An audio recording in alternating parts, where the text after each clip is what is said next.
ছোট্ট একটা ঘরে চাটাইয়ের উপরে বিশ্বনবী মা এসে শুতেন, গাদাগাদি করে জায়গা নাই। মাঝরাতে বিশ্বনবী তাহাজ্জুদের জন্য দাঁড়াতেন, আল্লাহু আকবার বলে দাঁড়িয়ে যেতেন, নামাজ শুরু করে দিতেন। বিশাল বড় সূরা পড়তেন, কিরাত পড়তেন, রুকু করতেন, কিন্তু সিজদার জায়গায় সিজদা দেওয়ার জায়গা নাই। সিজদার জায়গায় মা এসা পা বিছিয়ে শুয়ে আছে। বুখারীর বর্ণনা, বিশ্বনবী সিজদায় যে হাত দিয়ে মা এসার পায়ের মধ্যে চিমটি কাটতেন, মা এসা বুঝতে পারতেন বিশ্বনবী এখন সিজদায় যাবে। সুবহানাল্লাহ পড়েন। মা এসা বুঝতে পেরে পা দুইটা সরিয়ে নিতেন, বিশ্বনবী সিজদা দিতেন। সিজদা দিয়ে বিশ্বনবী যখন আবার দাঁড়িয়ে যেতেন, মা আয়েশা পা বিছিয়ে আবার শুয়ে পড়তেন। কি ইবাদত ছিল বিশ্বনবীর! হাত্তা তাতাওয়াররামু খাদামা। মা আয়েশা বলতেন বিশ্বনবী দাঁড়িয়ে থাকতে থাকতে এত সময় ধরে তাহাজ্জুদের সালাত পড়তেন, ওনার পা গুলো ফুলে এরকম টিউমারের মতো মোটা হয়ে যেত। সুবহানাল্লাহ পড়বেন না? দাঁড়িয়ে থাকতে থাকতে বিশ্বনবীর পা গুলো টিউমারের মতো মোটা হয়ে যেত। প্রথম রাকাতে বাকারা, আলে ইমরান পড়ে ফেলতেন। সুবহানাল্লাহ পড়েন। বিশ্বনবীর পা যেন ফেটে যাবে, এভাবে হাত বেঁধে দাঁড়িয়ে থাকতে থাকতে বিশ্বনবীর হাতগুলো বাঁকা হয়ে যেত, ব্যথা হয়ে যেত। বিশ্বনবী তখন হাত দুইটা ছেড়ে দিতেন। আবার যখন এনার্জি ফিরে পেতেন, যখন বিশ্বনবীর ভালো লাগতো, আবার হাত বাঁধতেন। পড়েন সুবহানাল্লাহ। তার মানে হাত ছেড়ে দিও নামাজ পড়া, হাত ছেড়ে দিও। মালিকি মাযহাবের কিছু স্কলাররা ওনারা মত নিয়েছে, ওনাদের অনুসারীরা এরসাল করে। আমাদের দেশে কেউ বাদে এইভাবে, কেউ এইভাবে, কেউ এইভাবে। মালিকিরা বাদেই না, কে বাদবই না, কি করবি কর। আসলে নাই। আপনি যদি হজ করতে যান মক্কা মদিনায়, এই আমলগুলো দেখতে পারবেন। এটা সুন্নাত একটা আমল। হাত ছেড়ে দিলেও যেখানে সালাত হয়ে যায় ওই জায়গায় কই বাঁধবে এই নিয়ে কিলাকিলি আসলে নাই। উপরে না নিচে, আমিন জোরে না আসতে, আসলে নাই।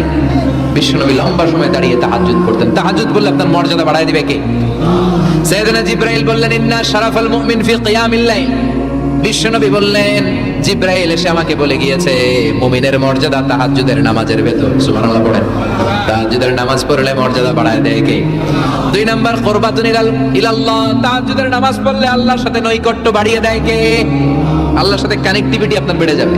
আমাদের দুনিয়াতে সব জায়গায় কানেক্টিভিটি আছে। এমপির সাথে হাত আছে, চেয়ারম্যানের সাথে হাত আছে, ওই এসআই এর সাথে হাত আছে, পুলিশের আইজির সাথে হাত আছে, কিন্তু আল্লাহর সাথে হাতটা নাই।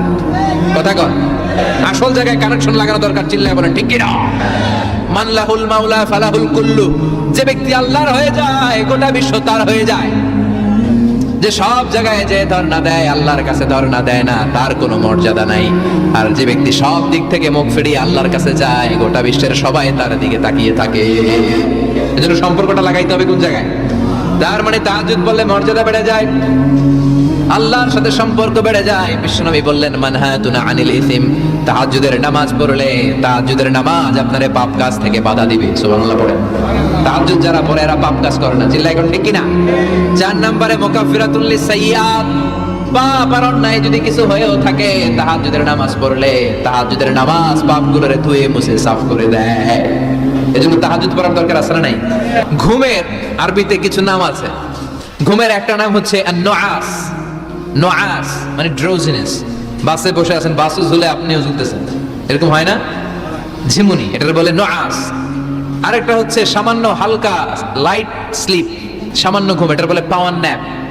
হালকা হালকা ঘুম, ঘুমও আসছে, আবার কে যেন কথা বলে ওইটাও শোনা যায়, এরকম ঘুম আসছে না নাই? এটার বলে সিনা। আরবিতে এটার কি কয়? সিনা। আরেকটা হচ্ছে ভালো ঘুম, এটার বলে নাউম। এটার কি বলে? তাহলে পাইলাম নোয়াস, সিনা, নাউম। আরেকটা হচ্ছে জন্মের ঘুম। কিরকম ঘুম? এমন ঘুম যেই ঘুমে ডাকলেও মানুষ ওঠে না, যেটা শেষ রাতে আমাদের যেই ঘুমটা হয়, রাত 3টা-4টার দিকে কম্বল টেনে টেনে আরেকটু ঘুমাইতে মনে চায়, এরকম একটা ঘুম আছে না নাই? এই ঘুমটাকে আরবিতে বলে হুজুদ। কি বলে? সবাই বলেন। এই হুজুদের ঘুমকে স্যাক্রিফাইস করে ওই টাইমে যে সালাতটা পড়া হয়, ওই সালাতকে আরবিতে বলে সলাতুল হুজুদ বা সলাতুত তাহাজ্জুদ। সুবহানাল্লাহ পড়বেন না? এজন্য রাব্বুল আলামিন বলেন, ওয়া মিনাল লাইলি ফাতাহাজ্জাদ বিহি নাফিলাতান লাকা আসা আন ইয়াবআসাকা রাব্বুকা মাকামান মাহমুদা। ও নবী, রাত্রিবেলা দাঁড়িয়ে আপনি তাহাজ্জুদের নামাজ পড়েন, আশা করা যায় বিশাল সম্মানিত মহিমান্বিত জায়গায় আল্লাহ আপনারে বসায় দিবে গো নবী। ঠিক কি না? তাহাজ্জুদের সালাত পড়লে মর্যাদা বাড়ায় দেয় কে? মুমিনের বৈশিষ্ট্য, তারা রাত্রিবেলা তাহাজ্জুদের সালাত পড়ে। ইমানদারদের বৈশিষ্ট্য, তারা হলো ফুরসানান নাহার রুহবানাল লাইল। রাত্রিবেলা তাহাজ্জুদের যায় নামাজে কান্নার ঝড় তোলে, দিনের বেলায় ঘোড়া হাঁকিয়ে জিহাদের ময়দানে জিহাদ করে। ঠিক কি না? দিনের বেলায় চলবে কি? জিহাদ। এজন্য বিশ্বনবীর প্রথম প্রশিক্ষণ নিতে বললেন আল্লাহ, কুমিল্লা ইলা ইল্লা কালিলা। ও নবী, বিশাল মিশন নিয়ে দুনিয়ার বুকে আপনি এসেছেন গো নবী। প্রথম প্রশিক্ষণ যেটা নিবেন, রাত্রিবেলায় দাঁড়িয়ে দাঁড়িয়ে তাহাজ্জুদের প্রশিক্ষণ। বিশ্বনবীর আদেশ করলেন কে? কিসের আদেশ? সবাই কোন? আরো জোরে।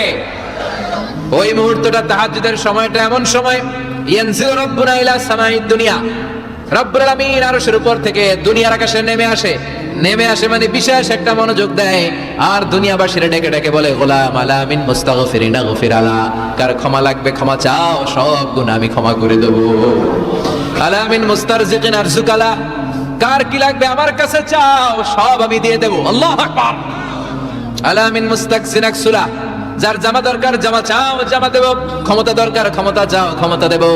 নেককার স্ত্রী দরকার, নেককার সন্তান দরকার, সন্তান চাও, সন্তান দেব। সব দেয়ার মালিক কে? কেউ যেটা পারে না পারে কে? কেউ যেটা দেয় না দেয় কে? কেউ যেটা বোঝে না বোঝে কে? আল্লাহ শেষ রাতে আম করে ডাকে, দেওয়ার জন্য ডাকে, কিন্তু চাওয়ার সময় আমাদের নাই। উনি দেওয়ার জন্য প্রস্তুত, কিন্তু এটা তো